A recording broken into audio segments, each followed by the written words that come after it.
estou aqui desde 1999, Carol, então já são 26 anos, não é? E hoje eu estou CEO do S Group Investments, que é uma holding de 5 empresas, né? Então hoje é isso que eu faço, eu estou, né, como CEO dessas empresas, coordenando e crescendo junto com o grupo. Estamos diretamente da Filadélfia hoje para gravar o nosso Quem Faz Lá, com uma amiga, empresária, e agora até sócia, né, do Conexão Brasil USA. Exatamente. Estamos juntas com a Simone Salgado, que eu tenho um prazer imenso em ter conhecido. Temos um amigão em comum, né, inclusive, uma baita deucidência, né? Sim, uma mega conexão. Exatamente.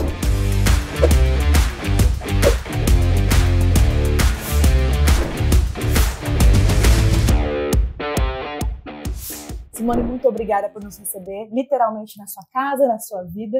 E é um prazer imenso estar com você aqui para mostrar a sua história. Nós estamos rodando esse programa aqui nos Estados Unidos para mostrar brasileiros que fazem acontecer fora do país. E você, sem dúvida, é uma história incrível que eu conheço. Chorei demais já assistindo essa história maravilhosa. E obrigada pelo seu tempo, viu? É isso, a gratidão é minha. Muito bom ter você e Kedma aqui. A gente tem se divertido e aprendido muito.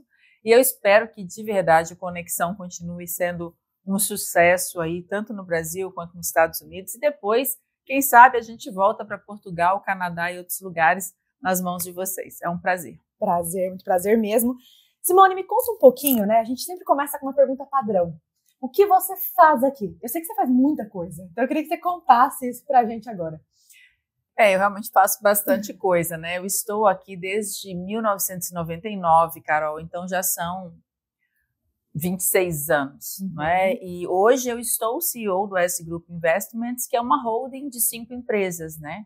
Onde a gente tem o supermercado Jumbo. Quando eu falo a gente, é porque são empresas familiares, tá? Sim. Então eu, meu esposo, minha mãe, minha irmã, enfim, estamos todos envolvidos nesse processo. O Rio Açaí Snacks, né? Que também é um dos melhores açaís aqui de Filadélfia, se tornou um sucesso. O Instituto Simone Salgado, que eu venho com ele desde 2014, dando treinamentos, né, de inteligência emocional, a Power Business, né, mentorias, enfim, tudo para empoderar esse imigrante que está aqui empreendendo. E além disso, nós temos a Financeira há mais de 20 anos, que é a Made in Brasil, e o nosso queridinho do momento é o Monkey Money App, que é um aplicativo, a conta digital, um banco digital com cartão de débito, cashback, remessas para o Brasil, tudo no mesmo aplicativo. E também o Pix, que nós estamos super felizes com o Pix for Pay by Monkey Money, né, para atender esse turista brasileiro, principalmente na Flórida, Nova York, Califórnia, que quer pagar, né, através do Pix, porque é muito mais barato do que pagar com cartão de crédito, por exemplo. Então, hoje é isso que eu faço. Eu estou, né, como CEO dessas empresas, coordenando e crescendo junto com o grupo. Incrível. Você tem uma história maravilhosa, né? Acho que tanto quanto empresária e também como pessoa. E uma coisa que eu queria que você compartilhasse é como foi essa decisão de vir para os Estados Unidos, de vir construir tudo que você construiu na América e contasse um pouquinho realmente de tudo que a gente fala muito, né, na internet. A gente vê muitas pessoas contando só a parte bonita, né? E eu vejo que você tem essa genuidade de conseguir realmente trazer para as pessoas também a história que não foi tão bonita assim, mas que você deu a volta por cima. Queria que você contasse um pouquinho tanto da decisão do global, quanto também desses bastidores e de como foi essa trajetória. Eu brinco, Carol, que aos 10 anos de idade eu descobri que eu era pobre. Porque eu queria uma mochila da Company, né? E meus pais falaram que não podia. Eu queria tênis Keds, não podia. Eu queria calça da Fórum, não podia. Perfume Boticário, não podia. E aí eu comecei a entender que, né, como diz a minha grande amiga Fabi, filósofa, algo errado não está certo, né? Não faz sentido na cabeça de uma criança de 10 anos o porquê você não pode ter um objeto de desejo que seus coleguinhas têm. Aquilo ficou já muito na minha cabeça e aos 16 anos eu comecei a trabalhar em uma locadora por 4 meses e na sequência eu já fui trabalhar na Caixa Econômica Federal, fazer um estágio. Ali realmente a ficha caiu, porque eu sempre fui bastante proativa, né? Curiosa no sentido de querer aprender. Então eu tinha que chegar no banco às 10, né, e sair às 5, Eu chegava às 9h30 e saía às 6h. E depois ia para... Eu estava ainda naquela época no segundo grau, terminando a administração de empresas técnicas. Mas eu tive acesso, Carol, a todos os setores e eu vi o nível de dinheiro que aquelas pessoas ganhavam. E foi aí que eu fiquei me perguntando, assim, por quê? Que os meus pais trabalham, né, 6 dias na semana, de manhã até à noite, se esforçam tanto, nós estudamos, ajudando também ali na loja, em casa. Por que que a diferença de dinheiro era tão grande? Meu senso de justiça já entrou ali para entender como o sistema funciona. Então, essa decisão ali me fez, primeiro, realmente querer estudar e aprender mais, porque eu falo, se eu sou de uma família simples, né, com muito amor, muito cuidado, muito carinho, mas sem uma condição financeira boa, como eu faço para chegar lá? E a minha grande amiga Lorraine, vários irmãos dela já estavam aqui nos Estados Unidos há muito tempo, e quando eu ia na casa dela, eu via também essa coisa de prosperidade, de acesso a coisas boas, né? Da comida ao carro, à roupa, a viagens, e a gente não tinha nada disso. E eu sou uma pessoa que, graças a Deus, sou desprovida de inveja, mas eu sou impulsionada a conquistar também. E eu via os irmãos dela falando no telefone, falando em inglês, eu achava aquilo lindo. E ali, eu acho que provavelmente aos 14, 15 anos, a chaminha do sonho americano já foi despertada, né? Eu fico alguns anos no Brasil, na Caixa Econômica Federal, no Banco do Brasil também como trainee por mais de um ano, em uma imobiliária que eu fui sócia por 1 ano e um pouquinho, mas com 21 anos de idade, eu falei, quero ir embora para os Estados Unidos. Eu realmente quero conseguir um caminho de prosperidade e quero conquistar o sonho americano. E nisso eu consigo visto em outubro de 98, estava fazendo faculdade de administração e contabilidade na época, que eram juntas, e em fevereiro eu já tranco a matrícula e venho para os Estados Unidos. Sou recebida pela Fabiane, que abriu as portas da casa dela para mim, junto com a Edna, e a Fabiane já estava 8 anos aqui. E eu vim com a cara, coragem. Ela tinha falado comigo que eu não precisava disso, porque ela conhecia a minha família, e ela disse, quando eu escrevi uma cartinha, ela disse, olha, você vai fazer limpeza aqui, ou vai ser babá, ou vai trabalhar em restaurantes, é muito pesado. Você não precisa disso, né? Você está trabalhando em bancos, em imobiliária, está estudando, tem certeza? E eu falei, tenho certeza, eu quero tentar. E aqui eu quero deixar um adendo, né? Além da verdade da Fabiane sobre o que eu poderia encontrar aqui, teve também a generosidade dos meus pais, né? Porque eles fizeram uma vaquinha, o meu irmão, eu vim com $250 no bolso, né? Quando eu cheguei aqui, mas os meus pais falaram comigo, vai atrás do seu sonho, e se por acaso der errado, as portas estão sempre abertas para você. Então, papai, mamãe, eu acho que é assim que a gente deve incentivar os nossos filhos, né? A gente vai endurecendo ao longo da vida e eu vejo, né, tantos pais querendo exigir muito dos filhos e querer que eles deem certo e, de alguma maneira, acabam podando sonhos ou empurrando para caminhos que são difíceis. Não é fácil vencer. A gente tem um processo. Uma criança com 18 anos, 19, 20, não tem graça nenhuma ficar chamando de geração Nutella. Sim. Realmente, eles são de uma outra geração e estão se encontrando. E se nós pudermos direcionar os nossos filhos, deixando a nossa porta e os nossos braços e o nosso coração abertos para eles, falando, você vai errar, você vai quebrar a cara, mas se você voltar, eu estou aqui, ou eu estou sempre aqui, eu acho que é muito importante ter um porto seguro, saber que eu poderia voltar para mim, eu acho que foi a minha mola aí, propulsora, para conquistar esse sonho. Incrível. Só nessa resposta que você trouxe, né, já dá para ver muito das suas características também enquanto pessoa. Eu acho que é isso que você transmite para o mundo, essas características que são super fortes em você, enquanto ser humano. E aproveitando esse momento aqui, eu queria entender com você o que você acha que te ajudou a se diferenciar aqui nos Estados Unidos, né? Quais características, enquanto brasileira, enquanto mulher, que chegou numa posição, hoje alcançou outra muito maior, num grupo próprio, criando empresa por empresa, né? E tendo sucesso em todas elas, o que é muito difícil, né, também. Então eu queria que você trouxesse essas características também que você acredita que são as principais. Eu acho que são muitas, principalmente a base familiar.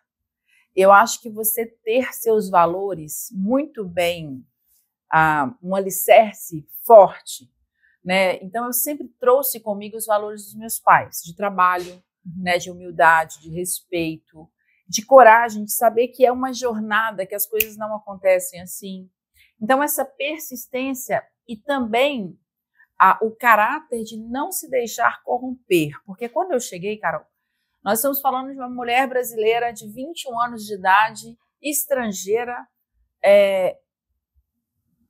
em 1999, onde a imagem da mulher brasileira aqui era muito distorcida, né? Então, a brasileira era considerada como um objeto mesmo, né, de consumo, né? Vinha muito para dançar em bares e para muita prostituição, né? Além do tráfico humano, né, que existia e existe até hoje, infelizmente. Então, saber que, tipo, eu vou conquistar, né, as coisas que eu desejo, mas manter esses valores é realmente um desafio e que isso tem que, sim, vir de um alicerce muito forte, porque o assédio, ele é constante, né? De você estar ganhando ali, eu ganhava $80 por dia, trabalhando muito. Eu cheguei a trabalhar, Carol, no bar, depois que eu saí da cozinha, eu fiquei 4 meses e meio trabalhando em uma cozinha portuguesa, e depois fui para o bar, eu cheguei a fazer jornadas quinta, sexta, sábado e domingo de 16 horas. Né? Então, ali eu ganhava $80, $100, $120 por dia, o que para mim era uma fortuna, né? Imagina, eu ganhava em uma semana mais do que eu ganharia um mês inteiro no Brasil, ou até em 2, 3 dias o que eu estava ganhando em um mês no Brasil. O dólar naquela época estava com relação ao real 1,65, 1,80. Então, eu acho que como característica, voltando à sua pergunta, é esse alicerce saber quem eu sou. Porque é muito fácil você estar ganhando $80, $100 dia e as pessoas insistirem para que você venha trabalhar comigo porque você vai ganhar 800 mil dia. Se você não tiver os seus valores, né, sem julgamento, cada um faz o que quer da vida, mas eu sei que é um caminho sem volta e é um caminho muito doloroso, né, de muito abuso, muita humilhação. E além, né, da prostituição, as drogas, assim, é muito doloroso para quem entra nesse caminho, não só permanecer, né, num estilo de vida muito difícil, mas conseguir sair daí. Eu acho que é o número 1, é realmente esse alicerce de seus princípios e valores, saber o que você quer. Agora, saber também o que você quer é muito importante. Então, quando eu vim porque eu queria comprar um apartamento, comprar um carro e juntar dinheiro para eu voltar e fazer minha faculdade no Brasil e minha pós-graduação. Então, eu tinha um plano de ficar 2, 3, 4 anos aqui. Olha só. Né? Então, é aquela coisa. Para mim, as coisas depois foram acontecendo. Mas eu e os Estados Unidos, gente, é amor à primeira vista. Eu acho que quando eu pisei no aeroporto de Nova York, comecei a ver as estradas e esse mundo que é os Estados Unidos, eu já sabia, eu acho que dentro de mim, que era a minha casa do coração. Exatamente. E eu acho que é impressionante essa história porque você foi criando as suas oportunidades, aproveitando as oportunidades que apareciam e fazendo delas, assim, aquele espaço que você foi conquistando e crescendo cada vez mais, né? E eu vejo em você aquela pessoa que foi criando o seu próprio posicionamento, pegando essa força interior e levando ela para fora ao mesmo tempo, né? Como que para você foi se posicionar num lugar que, quando você chegou, ninguém te conhecia? E você precisou ganhar esse respeito, precisou ganhar essa autoridade e foi construindo essa história ao longo do tempo. Quais foram as coisas que fizeram com que você se tornasse a Simone que você é hoje? Bom, eu sempre prezei pela excelência, né? Então, acho que fazer bem feito, né? Posso dizer que quando eu tinha 9 anos de idade, que minha mãe tinha uma lojinha de aviamento e costurava, né? Primeiro que eu já tinha esse espelhamento da minha mãe como empresária, como microempresária, como uma pessoa autônoma, né, como dizia no Brasil, como palestrante, como ministra, eu já tinha um espelho muito bom. Eu acho que essa é um fator que pouquíssimas mulheres têm, um espelhamento dentro de casa, um modelo a seguir. Então, isso, eu já tive essa sorte, já nasci nesse ambiente com uma mulher forte, e eu sou de família de mulheres fortes, né? Todas as minhas tias, elas eram costureiras ou bordadeiras, eram mulheres muito fortes mesmo, empenhadas em ajudar as famílias a crescer junto. Não eram mulheres dependentes ou pacatas, né? E eu acredito que fazer com excelência, né? Quando eu estava ali naquela lojinha com 9 anos, depois da escola, eu e minha irmã encerávamos o chão, que era daquelas pedras vermelhas, sabe? Sim. A gente passava aquela cera, que é a cera de pasta, e a enceradeira difícil, ali. Né, Então, assim, mas para ficar lindo, e a gente achava lindo, a gente tirava a poeira, arrumava as coisinhas da loja, e a gente atendia um público muito simples, e nem por isso, né? Eram pessoas carentes, que às vezes, principalmente no dia de pagamento do INSS e isso, vinham aquelas senhorinhas, né, que moravam em bairros mais distantes ainda, e passavam ali, Carol, para comprar agulha, botão, linha, enfim. Nós estávamos ali atendendo, aprendendo a atender, eu já forrava botão, sabe? A gente foi aprendendo a trabalhar pequenininho, assim, e era muito gostoso. E o exemplo, de novo, da minha mãe, da minha madrinha, das minhas tias, que juntavam os retalhos para que, quando essas mulheres comprassem linha, botão, agulha, elas davam esses retalhos para elas, para que elas pudessem fazer tapete de retalho para aumentar a renda. Então, assim, eu acho que foi um ecossistema onde eu cresci, com toda a simplicidade, mas eu consegui absorver esse jeito de ser, né, que hoje é a famosa cultura empresarial. Sim. E esse jeito de ser, de excelência, de gentileza, de trabalho honesto, que eu tive o espelho em casa da minha família, minha mãe costurava, tanto que eu só uso alfaiataria desde sempre. Eu não lembro de usar uma camisa de malha, não ser pijama ou alguma coisa especial, porque elas sempre costuraram pra gente, né, com os retalhos de pano ou com os panos que compravam. Então, ter essa coisa de, mesmo na simplicidade, você estar sempre se cuidando, se posicionando, né, até sem saber, mas de uma maneira bonita, né, de uma maneira honesta, mas sempre elegante, sempre com excelência. Eu acho que eu trouxe isso. E isso está enraizado em todas as nossas empresas, né? Desde o supermercado, que tem um açougue imenso, são 5 açougueiros, que estão ali uniformizados, que estão tratando os clientes com gentileza, até realmente há uma fintech, como o Monkey Money, que hoje tem contato com grandes corporações, e o atendimento, a gentileza, o respeito, a excelência é a mesma. Eu acho que é isso, é fazer o dever de casa bem feito. E eu acho que o tempo, sabe, Carol, as pessoas, elas têm uma ansiedade, uma pressa. Quando eu falo hoje, são 26 anos de história. Então, talvez uma pessoa com mais dinheiro e já com escolaridade conseguisse fazer isso num tempo mais curto. Mas caso contrário, se for para construir, a construção é tijolinho a tijolinho. Exatamente. Acho que você foi trazendo vários pontos e que mostram também a sua determinação, né, o seu cuidado em olhar para o outro, não só para si mesma, né, e aprendendo as coisas nos pequenos detalhes. Eu acho isso assim fenomenal, porque eu falo que você quer conhecer alguém, você olha em volta dessa pessoa, você entende como ela trata as pessoas à volta dela ali, que aí você vai entender com o tipo de ser humano que você está lidando, né? Exatamente. Então, acho que isso é fantástico quando você traz esses pontos.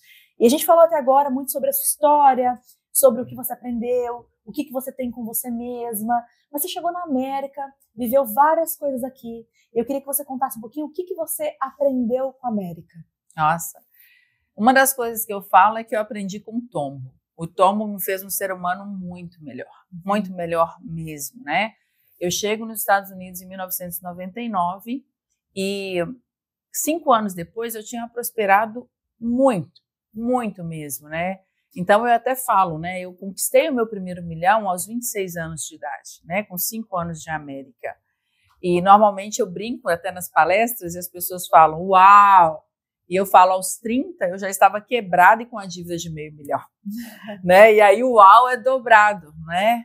Mas tudo aquilo, né? A imaturidade, a juventude mesmo, né? Uma menina de 20 e poucos anos com muito dinheiro na mão, a falta de inteligência emocional, o ego, a vaidade, o deixar-se influenciar e ir ali para o que é prazeroso, né? Eu fazia muitas festas, eu cheguei a fazer Brazilian Day em Filadélfia com mais de 7 mil pessoas na rua, e isso eu estou falando de 2006, 2007.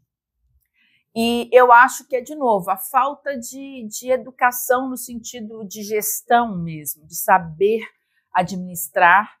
E quando eu caio, quando eu quebro, Carol, eu não só quebro financeiramente, mas eu quebro psicologicamente e emocionalmente, né? Então, eu tive síndrome do pânico, tive depressão, porque nessa altura eu já tinha 3 filhos. E os meus filhos, a Maria, o Lucas e o Nicolas, foram para o Brasil com os meus pais. E eu fico, ao todo, há 7 anos longe dos meus filhos, indo e vindo, Brasil e Estados Unidos. E a Maria tinha 1 ano de idade, o Nicolas 4, o Lucas 5. Então, eu falo que o preço que você quer pagar, e naquela época, para mim, era para ser rica, foi muito alto. Então, quando as pessoas falam, você faria tudo de novo? Eu falo, não, eu faria tudo diferente. Se eu tivesse o conhecimento que eu tenho hoje, né, com certeza, mais prudência, menos influência externa, mais cautela, mais estudo, né, porque eu comecei a estudar muito depois dessa quebra, para aprender coisas, mais autoconhecimento. Então, assim, eu mergulhei na inteligência emocional desde 2010, eu estudo muito, né, com o Dr. Augusto Cury, com Daniel Goleman, depois com a Federação Brasileira de Coaching, eu fiz a minha formação, fiz o Master, voltei para a universidade aqui, para a Florida Christian University, fiz um bacharelado em aconselhamento, e sou mestranda, tenho que defender o mestrado, né, em coaching, onde eu fiz a tese de inteligência emocional feminina, que é o livro que agora estou relançando, né, a edição revisada. Mas eu acho que essa quebra, esse tombo, foi meu maior aprendizado, sabe? Da gente entender que a gente sim é passivo, né, passível de erro, mas que os sinais estão em todos os lugares. E muitas vezes a gente não quer enxergar. Então, eu poderia, sim, ter tomado um tom muito menor. Se eu tivesse menos ego, menos vaidade, mais conhecimento, menos pressa, né? Menos desejo de realizar um monte de coisa ao mesmo tempo, principalmente ao externo, né? Que aí você entende que a ser uma pessoa conhecida, né? Porque eu não sou uma figura pública, mas eu era uma das pessoas mais conhecidas da comunidade brasileira, principalmente de Filadélfia. E essa retroalimentação de ser querido, de ser aplaudido, de estar sempre em destaque e ter milhões de amigos, que na verdade não tem jeito de ter milhões de amigos, a gente entende isso, né? Então, quando eu olho para trás, eu entendo que as pessoas gostavam do que a Simone oferecia, que eram as festas, era estar ali na loja, era o bate-papo, eram os eventos, né? Eu trouxe vários artistas para cá, mas depois que eu quebrei, eu sei que sobrou pouquíssimo, né? Ficaram realmente, principalmente a família, né? Os meus pais, meu irmão, minha irmã sempre estiveram do meu lado, e até brinco da minha família portuguesa, né? De coração que eu tenho aqui, que foram ali essas 4, 5 pessoas que também sempre me apoiaram. Provavelmente 1 ou 2 amigos, mas dentro do possível. E é isso, né? Então, na verdade, eu entendi claramente que as pessoas, elas realmente não gostam. Claro, tenho certeza que tem pessoas que me amam muito, mas, no modo geral, quando você é uma pessoa conhecida, uma figura pública ou que está em destaque, tem uma grande maioria, sim. Tem uns 80% que se aproximam por interesses diversos, e está tudo bem. E hoje está tudo bem, e pior ainda, pela exposição, né, que as mídias sociais aí potencializaram conosco. Então, assim, aprendizados foram muitos e eu falo de verdade. Eu agradeço o tombo, porque eu não sei se eu ia ser uma pessoa... eu tenho certeza que eu não seria a pessoa que eu sou hoje. Eu acho que eu ia ser uma pessoa muito pior. Não é porque nós temos que amadurecer.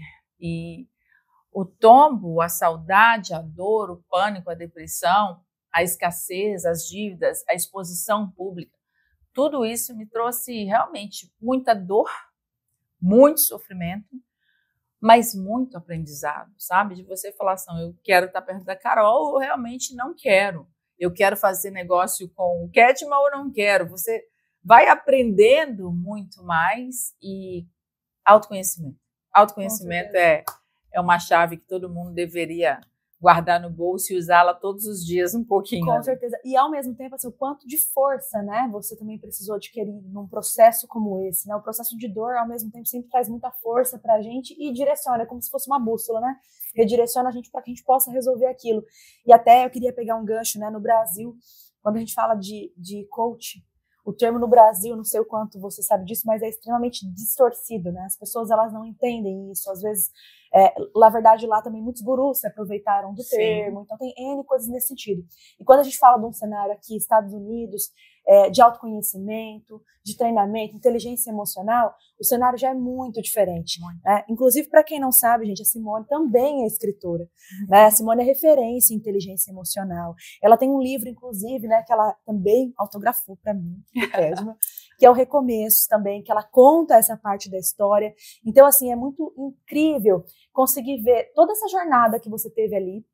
Você tem esse break, né, esse momento ali de muita mudança e de várias coisas. Você se reergue e consegue dar a volta por cima várias vezes em várias empresas e também proporcionar para as pessoas, que eu vejo muito isso em você, né, o retorno para a comunidade, o retorno para as pessoas. Você sempre está pensando em como deixar as pessoas melhores, em como tornar as pessoas melhores. E você está sempre em busca dessa conexão, né, de fazer exatamente isso. E aí, quando eu entro nesse assunto com você especificamente, sobre posicionamento, sobre vários pontos que a gente tratou aqui, a gente tem muita questão da definição de sucesso. E eu queria saber, depois de tudo isso que você passou, o que é sucesso para você? Nossa, sem dúvida é estar junto da minha família, nos cuidando mutuamente, né? Porque eu acho que também isso é uma coisa importante no feminino, né? De você ser, sim, cuidadora, mas deixar-se cuidar, né? E conseguir realmente ser quem você é, sem ter que fingir nada, não é? Então é aquela coisa, né? Meu marido até brinca, ele fala, gostar de mim é um favor, não gostar é dois. Eu falo que eu demorei muito a entender essa frase e hoje é isso. Eu tenho até uma tese que eu falo dos 12,5%, que de quando eu saio de casa, Carol, eu tenho certeza que 50% nem sabe que eu existo. E desses 50% que sobra, 25% eu não faço nem Fá, nem Fu na vida deles. Não faz diferença nenhuma. E dos 25% que sobram, 12,5% gostam ou desgostam de mim. Posso fazer alguma diferença positiva ou não. Mas tem 12,5% que realmente gostam de mim, do meu trabalho, da Simone como mãe, como amiga, como esposa, como filha, como irmã, como educadora, como empresária. Então, eu saio para fazer com excelência para os meus 12,5%, e aí eu pergunto, né, qual é os seus 12,5%? Porque se você se distrair com os outros, né, 25%, 12,5%, 50% que não gosta, que não sabe quem você é ou te não valoriza, você vai perder tempo, dinheiro, energia e vai ficar frustrado, né? Porque nem nosso Senhor Jesus Cristo, né, conseguiu agradar a todos. Que será de nós, né? Pobres mortais aqui, aprendendo nessa jornada da vida. Então, sem dúvida, eu acho que você poder olhar nos olhos das pessoas sendo quem você é, né? Por mais que em cada chapéu que você está, né? Em cada empresa eu tenho que colocar um chapéu, são empresas completamente diferentes, né? Em cada atividade, né? Eu acabo tendo que me adaptar, mas a essência da Simone sou eu, né? Gostando ou não, eu vou fazer com excelência para quem está ali para me ouvir, para receber de mim. Espero receber também o melhor das pessoas.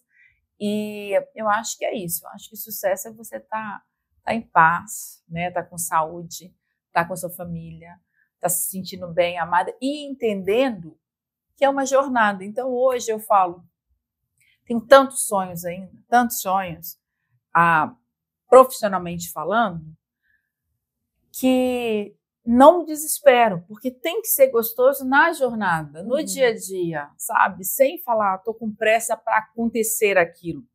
Porque normalmente é igual comprar um carro novo, né? As pesquisas mostram, você comprou o carro, depois de 3, 4 meses você já se acostumou com ele. E pode ser um Fusquinha ou uma Ferrari, né? Nós somos assim como seres humanos. Então é muito legal as conquistas que eu tenho, os sonhos que eu tenho profissionais, né? Mas também os sonhos que eu tenho como ser humano, como mulher, como uma pessoa que quer contribuir para a sociedade, como esposa, como filha, como mãe, como amiga. E eu acho que as pessoas se esquecem disso, focam muito no sucesso financeiro profissional e às vezes intelectual, né, que andam bastante juntos esse crescimento, mas esquece, você falou do give back to the community, que delícia! Quando você ajuda quem precisa e nem sabe quem você é, espiritualmente falando, é como se você colocasse ali mais, né, um grãozinho de areia ali na sua praia perante aquilo que você acredita. Né? Eu acredito muito em Deus, mas não é uma questão de religião, é uma questão de contribuição social genuína, porque somos seres humanos, estamos aqui, né, nesse mesmo plano, e eu acredito que é para a gente se ajudar. Maravilhosa. Eu ia te perguntar sobre sonhos, mas acho que você respondeu muito bem agora. E essa questão que você trouxe, né, de não vestir um personagem, você conseguir, né, ser quem você é em qualquer lugar e conseguir contribuir, conseguir viver. Eu acho que é algo que você atinge um autoconhecimento, né, incrível e impressionante que fica de lição para todo mundo, inclusive. Né? Acho que todos os pontos que você trouxe aqui faz com que a gente pare e reflita sobre a nossa vida, né? Entenda sobre o nosso momento, Sim. Os nossos sonhos, quem nós queremos ser. Eu sempre falo para todo mundo, eu não abro mão da minha família por nada, por dinheiro nenhum. Eu acho que isso é super importante, esse entendimento, e a gente entender o que a gente quer e onde nós queremos chegar. Sim. Se tem uma coisa que eu falo, né, agora para encerrar, que como se a gente estivesse transmitindo, agora esse é um quadro que vai sair no Instagram, para mostrar histórias de brasileiros que eu tinha comentado com você, mas nós teremos o podcast também, Sim. Né, que é o Quem Faz Lá, que aí nós teremos conteúdos ali, por exemplo, inteligência emocional, conteúdo sobre financeira aqui nos Estados Unidos, então a gente pode trazer vários temas com você, né, maravilhosa. Será um prazer. E eu queria, né, deixar aqui uma mensagem final, como se você pudesse falar com todos os brasileiros agora. Que mensagem você deixaria para eles? Fortaleça o seu alicerce todos os dias, mental, espiritual, emocional, familiar, e nunca desista dos seus sonhos, porque o sonho é seu, né? Eu acho que o sonho tem que ser abraçado, cuidado, amado, respeitado esse tempo do seu sonho. Então, se você abrir a guarda e deixar as influências externas te atingirem, provavelmente você vai deixar até de sonhar, né? Então, eu acredito que sonhar de uma maneira genuína e entender que a vida é uma jornada, né? Então, aproveite a jornada, mas tente sim, além de ter esse alicerce forte, se colocar em primeiro lugar. Eu acho que é muito importante você se permitir ser a pessoa que está no primeiro lugar da fila da sua vida, dos seus sonhos, para fazer valer a pena. Com certeza. Gente, incrível. Obrigada pelo seu tempo, maravilhosa. Obrigada a você. Sabe o quanto eu tenho um carinho enorme por você. Igual. A gente tá muito feliz em estar com você aqui agora. E assim, gente, Simone Salgado, vocês vão ver muito comigo com o Kedma aqui, porque em setembro, Sim, setembro, nós teremos a Simone é uma pessoa de conexão, né? Vocês sabem disso. Então, já tem 6 anos. 6 anos já, o Conexão Brasil USA acontecendo em Portugal. Né? Nós fizemos 2 edições em Portugal, aqui em Filadélfia, em Newark, nos Estados Unidos e também no Brasil. E agora voltamos, né? Dia 26, 27 e 28 de setembro. Né? Eu, Simone Salgado, junto com Carol, Kedma, João Kepler. Eu espero que esteja conosco o nosso grande amigo em comum, Cristiano Santos. Que saudade do Cris. Além de Mark Tawil, Lília Bertin, uma galera, professor Wilson Nascimento, uma galera incrível que já está no Conexão há muitos anos. fora outros grandes nomes que já estamos aí, junto com o Kedmi e Carol, chamando para que o evento seja fantástico. Vai ser uma verdadeira experiência, né? Não vai ser mais um evento, então aguarde. Uma conexão entre Estados Unidos e Brasil. Então, assim, aguardem os próximos conteúdos aqui, que terão vários, mas já fica a dica para você que está assistindo isso, para estar com a gente presencialmente no final de setembro. Si, muito obrigada mais uma vez. Obrigada. Um beijo e nos vemos no próximo Quem Faz Lá.